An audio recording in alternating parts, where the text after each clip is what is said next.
அனைவருக்கும் வணக்கம். 1-5-2026 முதல் 7-5-2026 வரை வாரப்பலன் 12 ராசிக்கு சொல்ல இருக்கிறேன்.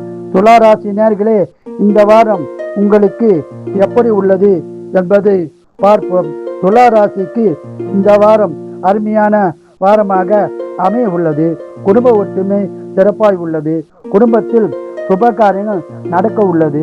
பொது வாழ்க்கையில் உள்ளவர்களுக்கு மதிப்பு மரியாதை அதிகரிக்கும். ஆன்மீகத்தில் ஈடுபாடு அதிகரிக்கும். ஆன்மீக சுற்றுலா செல்லவும் வாய்ப்புள்ளது. குடும்பத்தில் திருமணம், வீடு கட்டுவது, வண்டி வாகனம் வாங்கும் பாக்கியம் உள்ளது. சொந்த தொழில் சிறப்பாக இருக்கும். வியாபாரிகளுக்கு அதிக லாபம் உண்டாகும். இந்த வாரம் பண வரம் உள்ளது. சுப செலவு உள்ளது. இந்த வாரம் முழுவதும் அதிக பலனை பெற குலதெய்வம், இஷ்ட தெய்வ வழிபாடு செய்து சிறப்பான பலனை பெறுங்கள். வாழ்க வளமுடன், நீங்கள் நலமுடன்.